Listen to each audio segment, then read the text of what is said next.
Okay, we continue.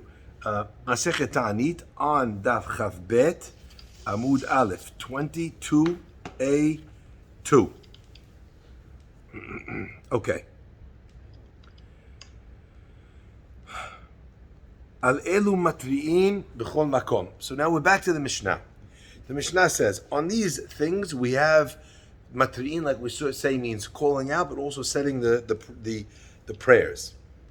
What is it for? And the Gemara brought many different elements of crop-related disasters. So if the crops are, getting yellow from a lack of water, or if there's very hot winds blowing through, or if there's all different kinds of arbe or chasil, different types of locusts that come through, even if you know there's only going to be one, like we saw last week. They're like, what are you doing the ta'anit for? We only saw one locust. He's like, did he pack lunch?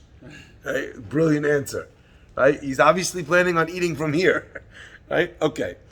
The Gemara says as follows. So now the Gemara brings, we're going to have the Braita on this Mishnah. Tan Rabbanan. Al elu matri'im b'chol makom. For these things, a person with matriya in, in every single location. Ala shidafon, okay, for, like we said earlier, when there's these hot winds that come through, or very powerful winds. Ba'ala yarkon, for yellow, from the word yerek, okay. Ba'ala arbe, for the arbe, for the chasil, and the different type of locust. Ba'al hayara'a, and for dangerous animals. Rabbi Akiva omer, ala shidafon va'ala yerakon, bechol shehu. For shidafon and yerakon, even the tiniest amount is already enough to institute the matri'in. Arbe v'chasil, afilu lo nireh be'eretz Israel, even if we did not see them in the land of Israel, ela kenaf echad, one winged creature, one of them, one wing. That's enough, because we know what's coming, and therefore we're going to try and head it off at the pass with our tefillot. Okay? The Mishnah continues, v'al chayara'a, for a wild animal. Okay? So, the Gemara actually said that this idea of when the animal appears is going to be important to understand how we decide whether or not that was an unusual wild animal sighting or not. And the Gemara says as follows: Tan Rabbanan, Haya ra'asha ameru, this wild animal that we mentioned that requires prayers, bisman shehi mishulachat, only when it was, so to speak, sent by God, it was divinely ordained, if you will. However, but if it's not, then we're not going to have a fast, because it's nature's taking its course. Ena mishulachat, en matrin alea. Ezui mishulachat. So how do you decide if it was sent? What guidelines do we have to decide that something is unusual? Ezui eshena mishulachat, and what is not? Niret ba'ir, says the Gemara, if it's seen in the city, right, mishulachat, it's sent. Basadeh, in the field, ena mishulachat. In a field, that's where wild animals live. So that's not the animal being sent. You go on safari and you see an animal, you pull out a shofar, you're a strange guy. Okay? Bayom, what happens if it comes during the day? That's mishulachat. Balayla, if it's at nighttime, ena mishulachat. Ra'ata shnei bnei adam, if it sees, the wild animal doesn't see one person, but it sees two people together. V'ratzta acharehem, and it chased after them. Mishulachat. That's a sent animal. Nichbet nipinehem, but if it hides from the two of them, the lion or the cheetah or the cougar or whatever it might be, ena mishulachat. Tarfa shnei bnei adam, if it ripped up two people at one time, ve'achala echad mehen, and it ate only one of them, mishulachat. That's considered that it was sent from Hakadosh Baruch Hu. Why? Because it didn't need to kill the second one. And wild animals don't kill gratuitously. They only kill, right, because they need to kill. All right? They kill because they need to eat. But if it ate both of them, the reason why it killed two was because it was that hungry. He came to eat the first one, and then he said, supersize me. Okay. It went up on the roof, right? And it took out a baby from his crib. Mishulachat. That's considered to be as if it came from God. It's so unusual, climbing on the roof, taking the baby. What's going on over here? Okay. Now, what the Gemara is going to do is basically pull this teaching apart and weigh one part up against another part. I just had a contract that I was trying to help for Shalom Bayit. It's actually funny. In the last class, the last thing we said was that these two people got Gan Eden because of the comedians. They got Gan Eden because they made peace between parties. Meanwhile, as I'm talking, this thing comes on the screen. And it says, please, we really need you to get involved. We really need to get involved for the case. In the case of Shalom Bayit, you need to make Shalom Bayit. And as I'm seeing it in the class, I was like, I can't get it. This is too heavy. And then the last line of the class is that they got Gan Eden because of the Shalom Bayit. So hopefully I'll get Gan Eden, and hopefully not too soon, like they say. Okay. So the Gemara is now going to pull apart each one of these things by judging them against each other. So in this contract that you were trying to navigate, one article in the contract says the person shall pay. The next article in the contract says the person should not pay. Now, each one of those two things may have left something out that when you hold one against the other, they're contradictory. So what do you do in situations like that? It's very, very hard, okay? So that's the process of making a diyuk. So watch what the Gemara is going to do. It's going to take the space between the lines, use those spaces to make what seems to be logical inferences, and then find the exact opposite inference somewhere else, and then ask, okay, so what are we left with? The Gemara says as follows, Ha'gufa kasha. What are you talking about? You see from here, within the Braita itself, without even bringing in anything extra, you see it's inherently contradictory. Amrit, first you say, if you see it in the city, it's sent by God. Lo shna bayom, lo shna balela. You didn't differentiate. When you said city versus field, you didn't say city in the day, city in the night, field in the day, field in the night, indicating that city at all times is considered mishulachat. Field at all times considered ena mishulachat. Okay?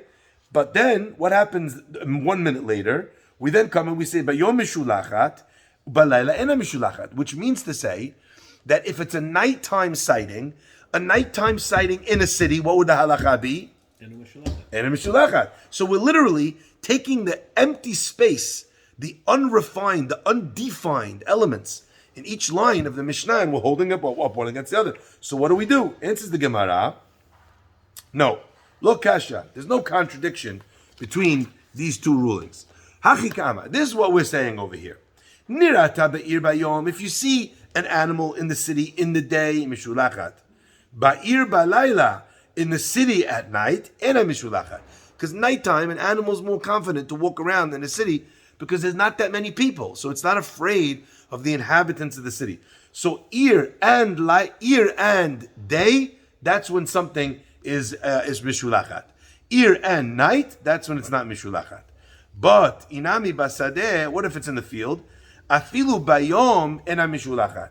If it's even in the daytime, it's not mishulachat, and for sure at night. Why? So we're therefore taking these qualifications, and instead of seeing them as independent arbiters of establishing whether or not it's divinely sent or not, they are stackable, like a coupon on a Groupon. Okay, my friends, the Gemara now continues, right? We're going to do exactly the same thing. What if this animal saw two people? It now pursues, runs after them. Mishulachat, okay, that means that it's from God. An animal that doesn't hide when it sees two, it runs after, pursues the people, that's mishulachat. What does that indicate? It indicates that we don't care what the animal does after it chases them. So let's look at the very next line. The very next line says, V'hadar amrit, nichbet mepinehem, ena mishulachat. Okay, and if it hides, ena mishulachat. Ha'omedet, but if it stands still, so you've left me space here. Because runs after them, mishulachat.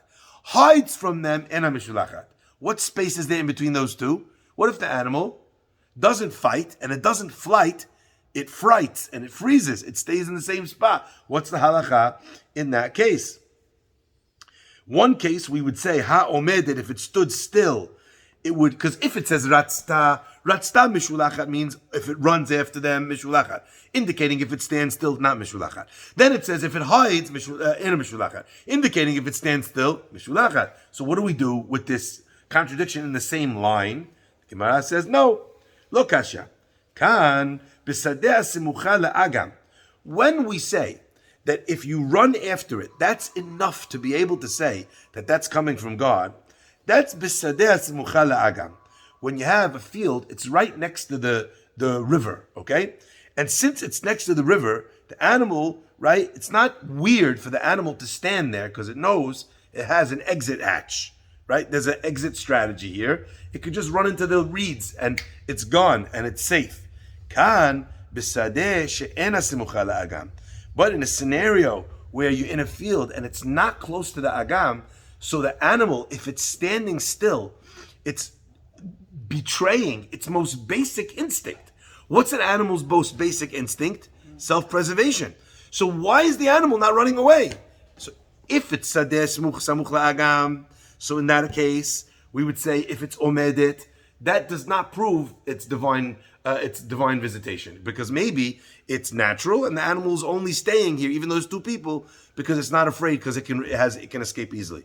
The second time where you see in the Braita that omedet is considered divine visitation, because we learn that from the fact that it says ena mishulachat by nechbet when it runs away. There, the Gemara is communicating that's in a case where it's out in the open plains. It knows that it's now in danger, and since it's in danger, even the act of standing itself indicates that this is a strange animal and this is not a normal occurrence, and we should therefore consider giving the halacha of matri'in, of blowing the shofar, and of fasting, because we should not be seeing lions in New York City. The Gemara continues now. Same exact concept. Tarafa shnei bnei Adam. Now, by the way, I just want to point out, it's interesting. The first answer was these two things, they don't contradict each other, they stack. The second time, the Gemara did not use that answer. The third time, the Gemara did not use that answer. What do we use in the second case? Right? In the second example, so the first one was stacked. The second one, omedet, what did we say? It's two different cases. Right. Okay? Now, watch what we're going to do with the contradiction in the third instance.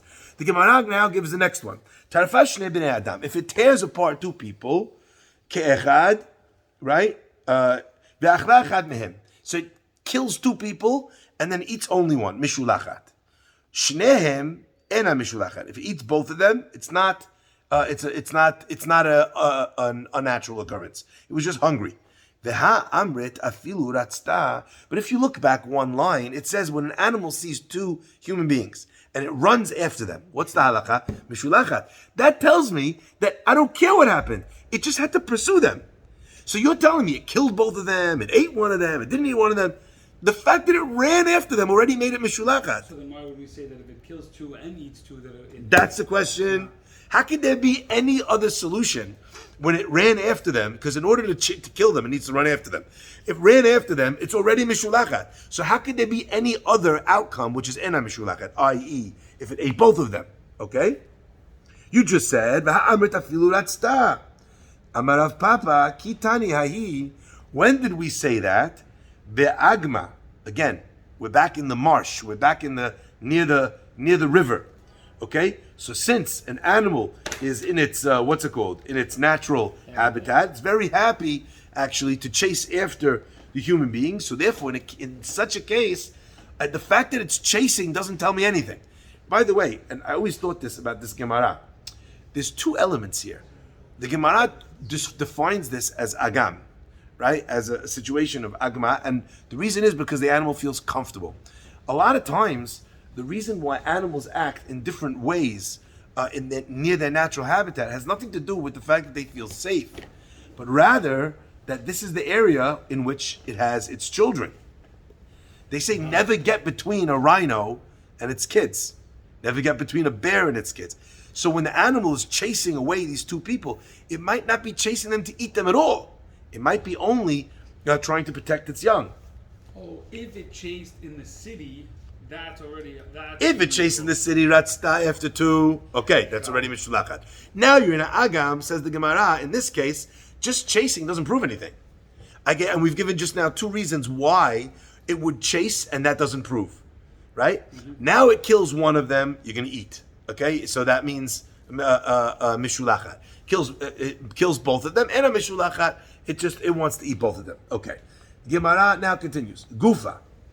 Alta legag, it goes up to the roof. V'natila tinok me'arisa mishulachat. And it takes the baby from the crib, mishulachat, it was sent. Now that sounds outlandish, doesn't it? You have a wild animal, climbs up your house, what is it, taking the elevator to the penthouse, right? Climbs up the spiral staircase, gets on the roof, steals the baby from the crib. You should just know, in London, there was an article in the news that, you know, they had foxes in London all over the place. In fact, they used to even have like hunting. They would do, they would go out with the hounds and they would hunt the foxes. It was a big sport for the royals in London, the royalty and the gentry. Anyway, so the foxes, as they built more and more and more in the city of London, they had less and less place to live. So they were encroaching on each other's territories, humans and animals. So the foxes started coming into people's yards. And not only were they not afraid, you don't understand. You'd have a fox sitting in your yard. You pull up in your car, you walk towards a fox. The fox could not give a darn. Just sitting there looking at you. Wow, it's dangerous. It's dangerous. So it's not so dangerous for you because at the end of the day, an adult and a fox is pretty small. It's not like a wolf, you know? So it's pretty small. But what happened? You had kids sitting in the backyard playing on the swings, attacked by foxes. Because that's a viable target for a fox. But the craziest example was a fox that came into someone's house and mauled their baby in its crib. Oof. And I remember reading this Gemara, and instantly what I think of, that story in the news. Okay? My kids, we used to play in our backyard all the time, and lots of times you'd come into the backyard and you'd see foxes there. Wild. In Deal, we have, what's it called? We have deer. But in Muncie, my brother-in-law has, in his backyard, I have a video, a brown bear wandering around his backyard. His kids play in the backyard all the time. Okay? So the Gemara is actually, this is a real case. Says the Gemara, when a wild animal comes up to the roof, v'natlat tinok me'arisa mishulachat. Says the Gemara, pshita. It's in the city. Obviously, if just coming into the city already qualifies you, in what's it called? I'm sorry? But what if we said if just coming in the city at night is not unusual? This is in your house, on your roof. Even at night? So the Gemara is saying, doesn't even feel it needs to provide a source of proof for this. Because all of this was how outlandish something was. What kind of animal has the cojones, like they say, to go up the roof of a house, take a baby? It's very unusual. It must be michulachat, and therefore we must institute the taanit. Answers the Gemara, Amarav Papa, kikuchi detzaidi. What we're talking about over here is not a house in the middle of the city. We're talking about when people they would build these houses out in the fields so they could hunt, or they could be closer to their fields, you know, for the produce or whatever the case might be. So the house is not in an uninhabited area. It's a house not in an inhabited area. It's an uninhabited area. So the animal already feels comfortable in that environment. Says the Gemara, if I took my house, so I took city life and I uprooted it and I planted city life in the middle of the forest, my house itself, you might think, it's a tree. It's a tree in the middle of the forest. And that the Gemara says, the Mishnah is teaching us, no. Even though it's in that environment, that is sufficiently outstanding or much of an outlier that we would already be able to say that that's mishulachat, and therefore we would institute the ta'anit. Okay, I think we have 2 minutes. Let's do 2 more minutes. The Gemara now continues. Ala cherev. Okay, when war comes to town, what does that mean? Tanu Rabbanan. Cherev she'ameru. When we said cherev, eno tzarich lomar cherev she'eno shel shalom. Obviously, if we're talking about a case where war is coming to town, people, they're coming to slaughter the men, women, and children of the place. That a person that's a good time for matri'in to institute a fast, to have special tefillot.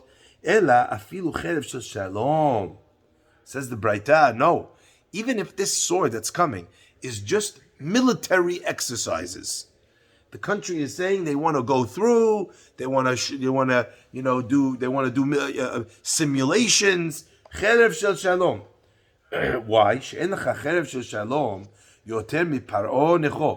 There was never a case of a sword or a war which was more at the time of shalom and for the sake of shalom than Paro Necho.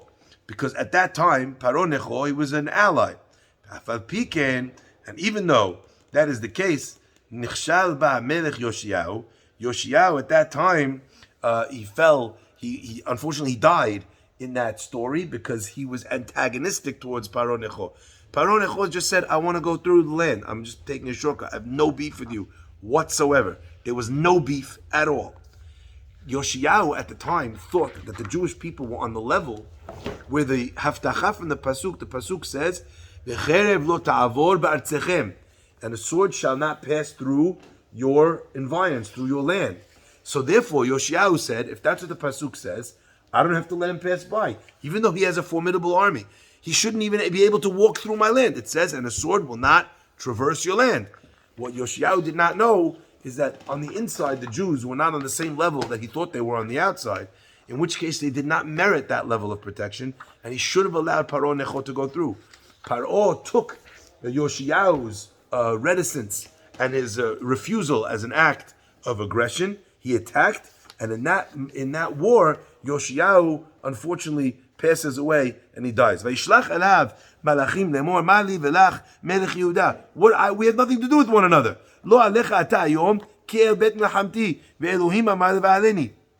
And I'm not walking towards you. I'm just going to do my business. And my gods told me that that's what I should rush to do. So I'm trying to get to to do my thing quicker. It's got nothing to do with you.